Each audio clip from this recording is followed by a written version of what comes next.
उठो, जागो और तब तक मत रुको जब तक कि लक्ष्य प्राप्त न हो जाए। Rise awake and stop not until the goal is achieved. इस प्रकार के विचार उत्तेजक और प्रेरक पंक्तियों से युग युग तक भारत और पूरे विश्व का मार्गदर्शन करने वाले स्वामी विवेकानंद का आज उनके जन्म दिवस के अवसर पर हम ससम्मान पूरी श्रद्धा के साथ स्मरण कर रहे हैं।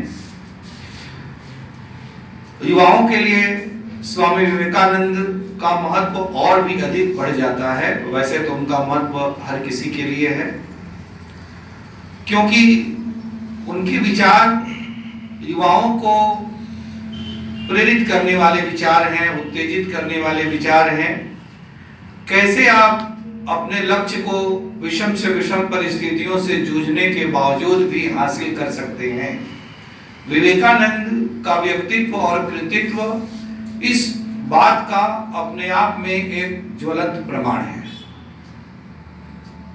क्योंकि स्वामी विवेकानंद एक ऐसे परिवेश से उभर करके आए जहां पर कि वह अपने पिताजी के देहांत के बाद बहुत ही आर्थिक अभाव का सामना कर रहे थे। परिवार का बड़ा सदस्य होने के नाते पूरे परिवार की जिम्मेदारी उनके ऊपर थी। यद्यपि प्रारंभ में उनका पारिवारिक जीवन बहुत समृद्ध था। उनके पिता विश्वनाथ दत्त बहुत माने हुए बैरिस्टर थे, लेकिन उनका आकस्मिक निधन हो गया। उसके पश्चात परिवार की जिम्मेदारी उनके ऊपर आ गई। उनके जो दूर दराज के परिवार के अन्य लोग थे, उन लोगों ने इनकी धन दौलत को हड़प लिया। उसके बाद विवेकानंद का जीवन निर्धनता से ग्रस्त हो गया। स्वामी विवेकानंद का जीवन जो एक त्यागी और सन्यासी पुरुष के रूप में है, इसके लिए उनको धन की आवश्यकता तो थी नहीं, क्योंकि उनका अपना जीवन अपने लिए था ही नहीं। हाँ, उनके परिवार को इस प्रकार की निर्धनता की वजह से जरूर कठिनाइयों का सामना करना पड़ा। यहीं से स्वामी विवेकानंद के विचार में एक बड़ा महत्वपूर्ण तत्व जुड़ा कि हमारे जीवन में अध्यात्म और भौतिकता दोनों का समान स्थान है। वो कौन सी बात है जो स्वामी विवेकानंद हमें अन्य भारत के जो परंपरागत संत हैं, स्पिरिचुअल लीडर्स हैं, उनसे स्वामी विवेकानंद हमें अलग प्रतीत होते हैं? वो यहीं पर कि उनके विचार बहुत ही संतुलित हैं। वो एकांगी नहीं है। वो ना तो केवल भौतिकवादी है और ना ही अध्यात्मवादी है, बल्कि एक आदर्श सुखमय शांतिपूर्ण जीवन जीने के लिए पूरे विश्व के लिए उन्होंने आध्यात्मिकता और भौतिकता, स्पिरिचुअलिटी और मैटेरियलिस्टिक लाइफ दोनों का बहुत ही फाइन ब्लेंड तैयार किया। आज जब हम अपने जीवन में बहुत बार इस प्रकार के वापों में किन कर्तव्य विमूढ़ हो जाते हैं कि किस रास्ते पर चले, तो विवेकानंद का विचार वहां पर हमें प्रकाश स्तंभ की तरह से प्रतीत होता है कि आध्यात्मिकता से हम अपने जीवन की अति भौतिकता को संतुलित कर सकते हैं, और इसी प्रकार से आध्यात्मिकता का अर्थ ये नहीं है कि हम एकदम दीनहीन का जीवन व्यतीत करें। एक आदर्श जीवन, एक अच्छा जीवन दोनों के संतुलित रूप से ही निर्मित होता है। इसीलिए विवेकानंद जब विदेश गए और यूरोप में या अमेरिका में जो लोगों की उन्होंने भौतिक प्रगति देखी, जो उनकी वैज्ञानिक उपलब्धियां देखी, उनके सुखमय जीवन को देखा और जब उन्होंने अपने देश से उनकी तुलना की तो उनका हृदय तड़प उठा कि काश हमारा देश भी ऐसा ही होता। बिल्कुल सही कहा आप में से किसी ने कि विवेकानंद एक उनको हम राष्ट्रीय संत का दर्जा दे सकते हैं। ऐसे वो पहले राष्ट्रीय संत थे, ऐसे पहले आध्यात्मिक पुरुष थे जो जिनके हृदय में भारत के प्रति प्रेम कूट कूट करके भरा हुआ था। एक ऐसे भारत का जिसको वो धर्म, जाति, क्षेत्र, भाषा इत्यादि की सीमाओं से ऊपर उठ करके मानते थे और क्योंकि वो तो मानवतावादी थे इसलिए भारत के भीतर मनुष्य के संबंध में विभेदकारी दृष्टि रखने के तो वो विरोधी थे ही, वो तो संपूर्ण विश्व को एकात्मवाद से बात करके देखते थे, इसलिए पूरे दुनिया के लोगों को एक समझते थे। इसलिए भारत के भीतर विभेद का तो उनके विचारों में प्रश्न ही नहीं उठता। इसीलिए आज विवेकानंद की हमारे लिए प्रासंगिकता और भी अधिक बढ़ जाती है कि यदि हमें अपने देश को एकता के सूत्र में लंबे समय तक या हमेशा के लिए बांधे रखना है तो विवेकानंद हमारे लिए एक मार्गदर्शक है। उनके बतलाए गए रास्तों पर, उन चरण चिन्हों पर चल करके हम अपने देश को एकजुट रख सकते हैं। देखिए, आज छोटी छोटी बातों पर हम लोग विवाद करते हैं। हिंदू मांस नहीं खाता है, मुसलमान मांस खाता है, या ये खाता है, वो खाता है, तो इस धर्म वाले ऐसे होते हैं, उस धर्म वाले ऐसे होते हैं। बहुत सारी बातें जिनको कि हमने अपने टैबू बना रखा है। विवेकानंद के विचारों में हर चीज का हल है, हर चीज का कोई ना कोई एक समाधान है। विवेकानंद ने स्पष्ट रूप से कहा है कि हमारे खान पान का, हमारी वेशभूषा का, हमारे धर्म से कोई संबंध नहीं है। उन्होंने कहा कि वैज्ञानिक आधार पर देखते हैं तो इसका भौगोलिक कारण है, जलवायुगत कारण इसके लिए निर्धारक कारक है। ये सब चीजें डिटरमाइन होती हैं क्लाइमेट से। जहां पर जिस चीज का उत्पादन होगा वहां पर लोग उसी चीज को खाएंगे, जहां पर जिस चीज का अभाव होगा स्वाभाविक रूप से वो चाह करके भी उस चीज का इस्तेमाल कम करेंगे। विवेकानंद ने एक उदाहरण दिया। उन्होंने कहा कि जैसे खाड़ी देश है, उसमें मोस्टली इस्लामिक कंट्री है, वो मांस खाते हैं, तो इसके आधार पर ये कंक्लूजन निकालना कि जितने भी मुस्लिम लोग होंगे वो मांसाहारी होंगे, और इस आधार पर कि मुस्लिम है तो मांसाहारी है, गलत सोच है। उन्होंने कहा कि खाड़ी में कोई भी रहेगा और वहां पर गेहूं चावल रेत में तो होगा नहीं, तो उसके लिए आहार के रूप में जो सहजता से उपलब्ध है वो मांस है। अन्य जो सामग्रियां हैं उनको तो वो इंपोर्ट करना पड़ता है। इसलिए स्वाभाविक रूप से कहीं पर भी किसी के आहार विहार के आधार पर उसको अच्छा समझना, बुरा समझना और विभेद उत्पन्न करना ये ठीक नहीं है। जैसा मैंने कहा कि जब वो भारत से गए विश्व धर्म सम्मेलन में शिकागो में 1893 में संबोधित करने के लिए, तो जब उन्होंने यूरोप और अमेरिका को देखा तो उनका हृदय इतना द्रवित हुआ कि उन्होंने कहा कि काश हमारे भारत में भी इस प्रकार की समृद्धि होती। लेकिन उन्होंने उस समय यह भी अपनी पारखी दृष्टि ढूंढा कि क्यों यहाँ के लोग समृद्ध हैं। तो उन्होंने कहा कि यहाँ के लोगों में शिक्षा का स्तर ऊंचा है,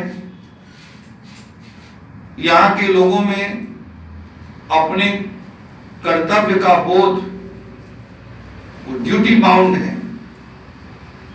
इसी प्रकार से यहाँ के लोग धर्म के नाम पर या विभिन्न चीजों के नाम पर अंधविश्वासों में, रूढ़ियों में जकड़े हुए नहीं हैं।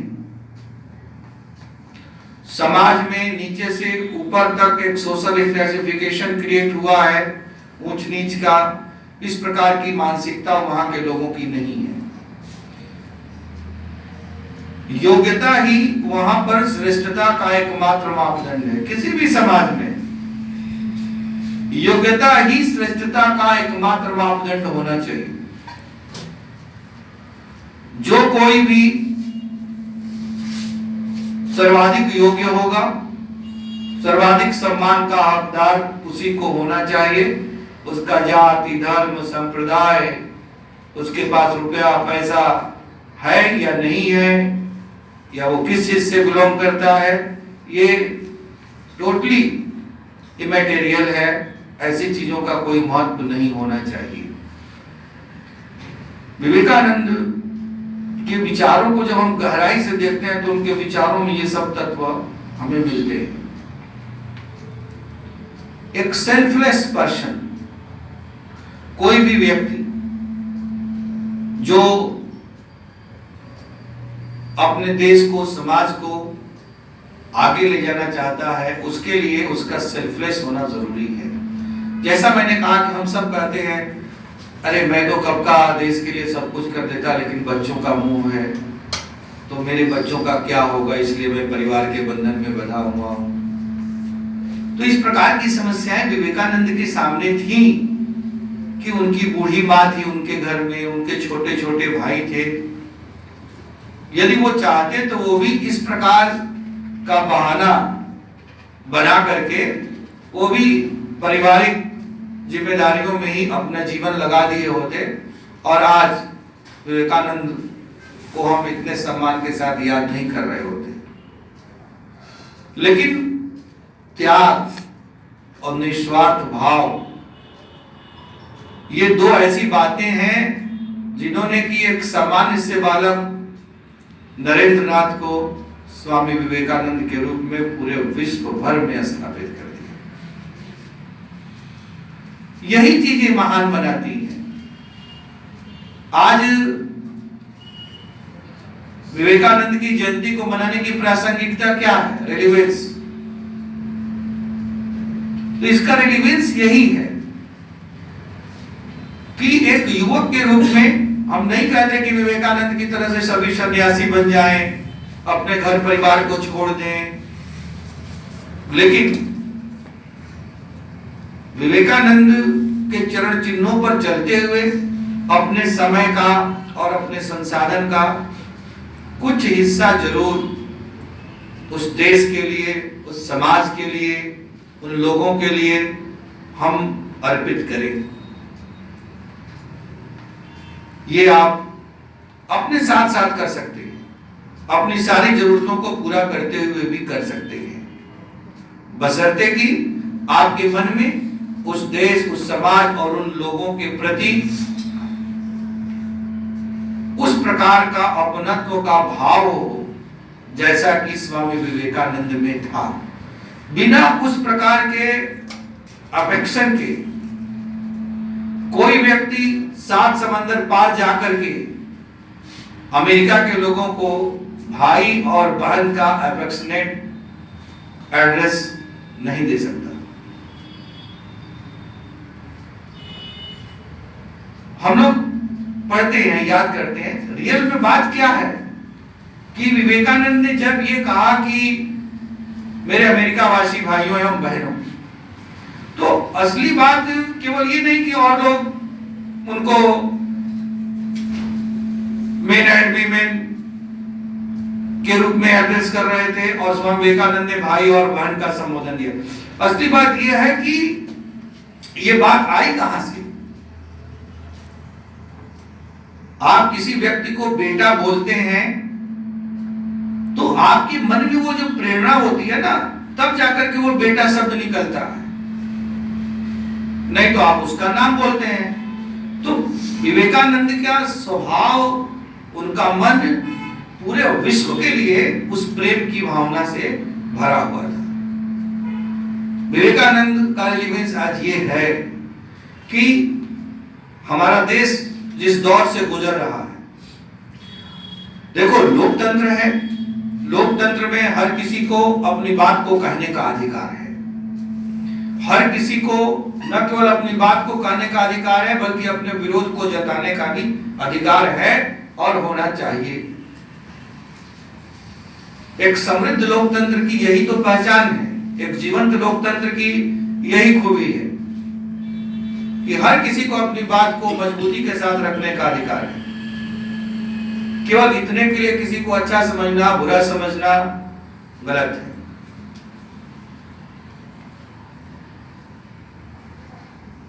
जब हम अपनी बात को व्यक्त करते हैं, विभिन्न विचार आपस में टकराते हैं और उस टकराहट से उसमें से जो असत्य का अंश है वो समाप्त हो जाता है, जो मात्र सत्य का अंश है वही बचा रहता है। तभी पता चलता है कि वास्तव में सत्य है क्या। अन्यथा दो लोग दो विपरीत ध्रुवों पर, डिफरेंट पोल्स पर खड़े हैं, वो अपने को सही मान रहे हैं, वो अपने को सही मान रहे हैं। तो केवल इतना खुद को सही कहने से कोई सही नहीं हो जाता। तब जाकर के हमारे देश में जो तनावपूर्ण माहौल है वो समाप्त होगा। यहां पर विवेकानंद हमें एक प्रकार से जोड़ने वाली कड़ी के रूप में प्रतीत होते हैं कि विवेकानंद ने किसी भी आधार पर भेदभाव को स्वीकार नहीं किया। विवेकानंद की एक और खूबी थी जिसमें आप में से कोई उनकी कहानी कुछ सुनाने को कह रहा था कि एक वैसे आई वो, इनफैक्ट वो प्रसंग ये नहीं है, नेट पर आजकल बहुत लोग पढ़ते हैं और नेट पर बहुत गलत सलत बातें भी, आधी अधूरी कचरा ज्ञान भी रहता है। ये प्रसंग है कि विवेकानंद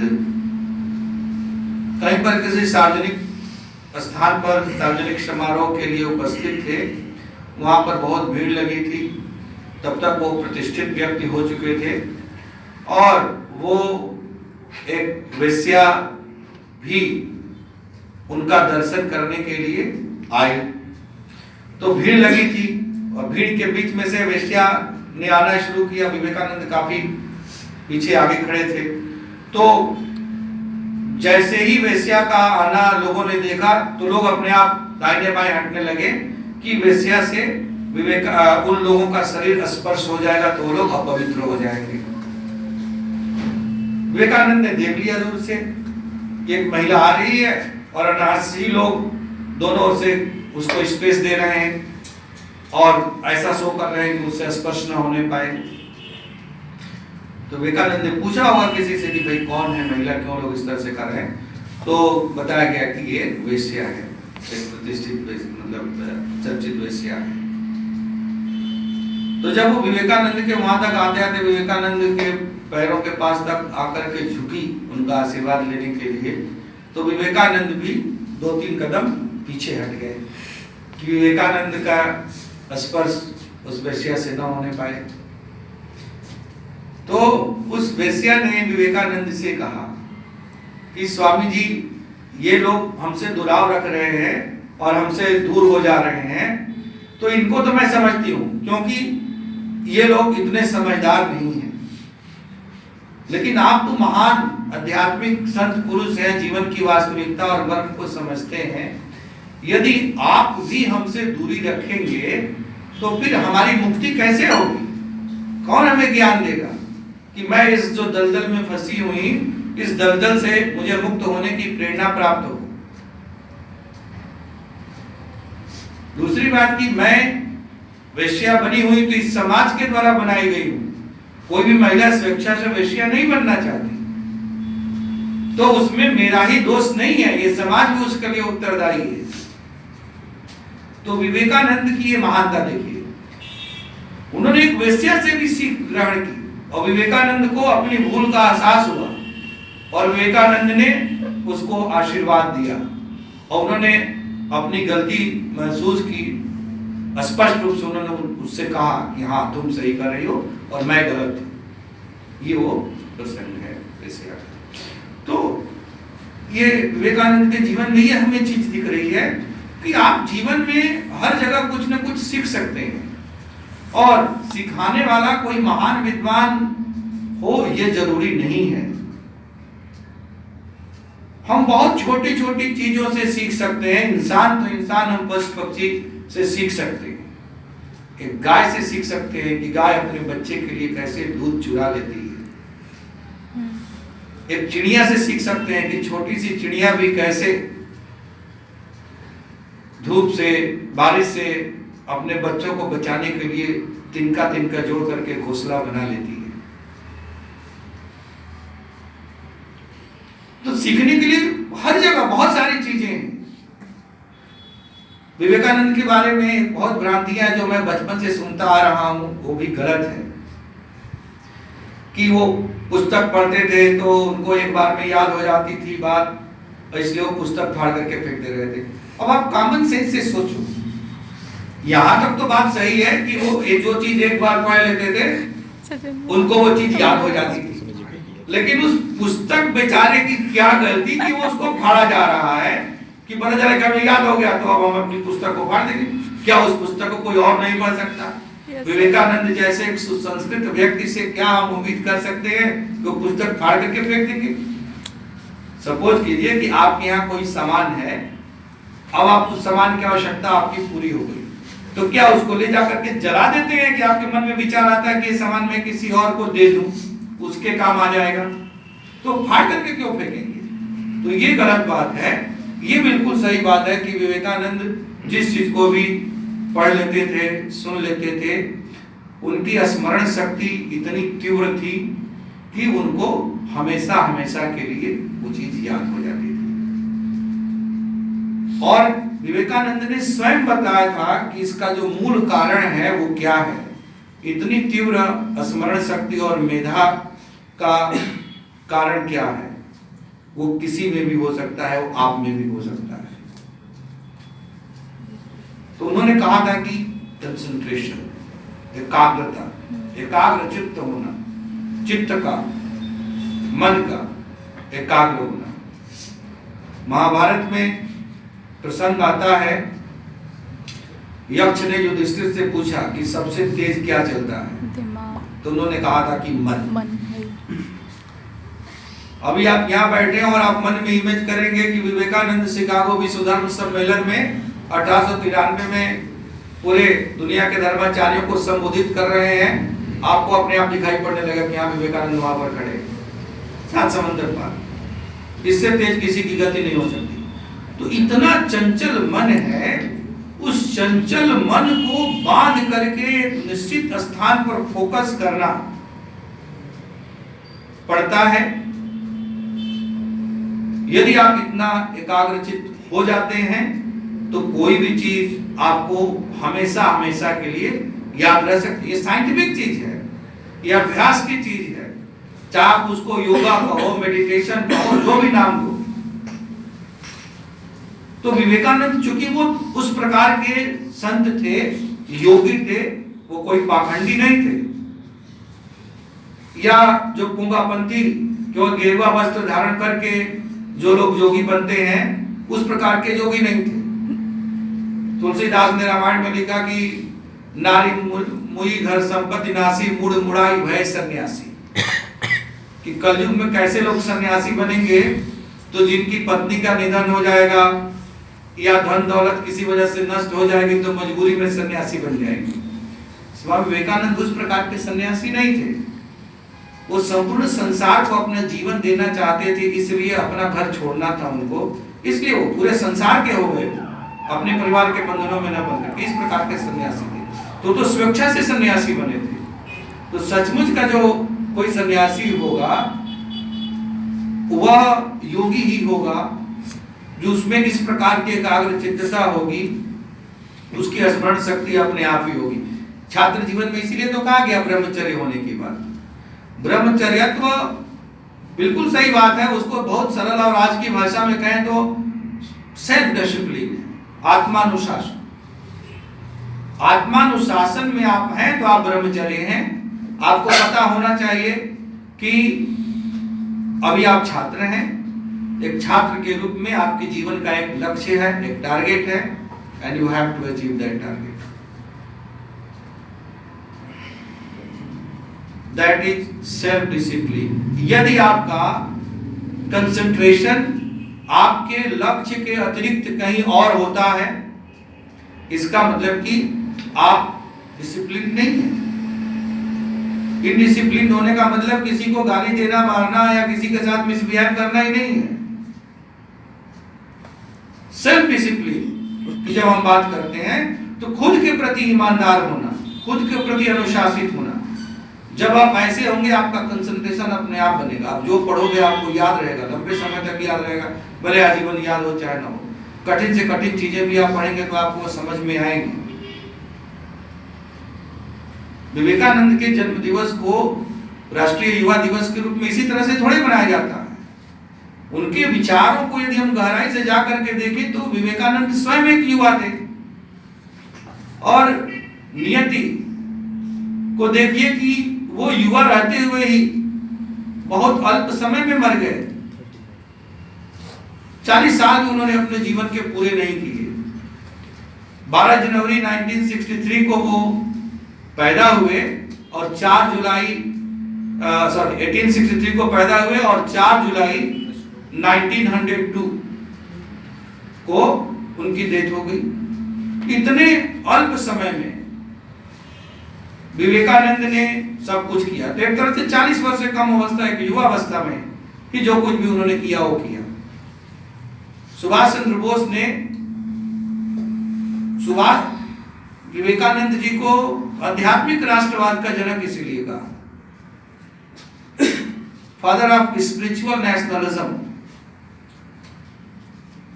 आध्यात्मिक राष्ट्रवाद जो राजनीतिक आधार पर जो काम भगत सिंह, राजगुरु, सुखदेव, सुभाष चंद्र बोस, तमाम लोगों ने विवेकानंद के बाद के दौर में किया, या भारतीय राष्ट्रीय कांग्रेस के तमाम नेताओं ने किया, वही काम आध्यात्मिक रूप से स्वामी विवेकानंद जी कर रहे थे। इसलिए ये हमेशा के लिए रेलिवेंट स्पिरिचुअल पर्सनालिटी ही नहीं है, बल्कि एक नेशनल लीडर, एक यूथ आइकन के रूप में स्वामी विवेकानंद हर भारतवासी के लिए हैं और बने रहेंगे। विवेकानंद का जीवन इतना बड़ा है और चूंकि निजी तौर पर उनके जीवन से मुझे इतना प्रेरणा प्राप्त होती रही है कि आप यकीन मानिए, जब कभी मैं कभी विचलित होता हूं या किसी वजह से निराशा हताशा के दौर से गुजरता हूं, तो विवेकानंद के प्रतिमा के समक्ष जब मैं खड़ा होता हूं, आंख बंद करता हूं, तो मुझे अंदर एक ऊर्जा का एहसास होता है, क्योंकि उनका व्यक्तित्व ऐसा है। जब एक व्यक्ति कुछ न होते हुए भी पूरी दुनिया को अपने प्रतिभा का, अपनी क्षमता का और खुद का ही नहीं अपने देश का भी लोहा मनवा सकता है, तो हम क्यों नहीं कर सकते। वो अरबपति नहीं थे, वो उनके पास कोई अप्रोच नहीं था, उस प्रकार की लाइनेज से नहीं आ रहे थे। जो कुछ भी उन्होंने किया वो अपने निजी अध्ययन से, चिंतन से, मनन से, अपने ब्रह्मचर्य के तेज से उन्होंने किया। तो हम आप भी कर सकते हैं। हमें इसका रोने की जरूरत नहीं है कि हमारे पास ये चीज नहीं है, ऐसा होता तो हम कर लेते। हम ऐसे परिवार से नहीं है, हमें ऐसा सपोर्ट मिलता, हमारी फैमिली ऐसी होती तो हम ये चीज हासिल कर लेते, या हम इतने बलिष्ठ, इतने ताकतवर नहीं है, यदि ऐसा होते तो हम ये चीज हासिल कर लेते। विवेकानंद के जीवन में इन सब चीजों का खंडन मिलता है। आपको पता है विवेकानंद 40 से अधिक बीमारियों से ग्रस्त थे और बीमारी से उनकी मृत्यु हुई। 40 से अधिक बीमारियों से ग्रस्त होने के बावजूद विवेकानंद अंतिम दिन तक हमेशा ही कर्मरत रहे। इवन अपने यूरोप प्रवास के दौरान भी उनकी तबीयत बहुत खराब थी, लेकिन उन्होंने कभी अपने स्वास्थ्य पर अपने लिए कोई ध्यान ही नहीं दिया। जिस आदमी का संदेश ही है service to man is service to God, जो सबकी सेवा कर रहा था, वो अपने प्रति कभी भी वो सचेत नहीं रहे।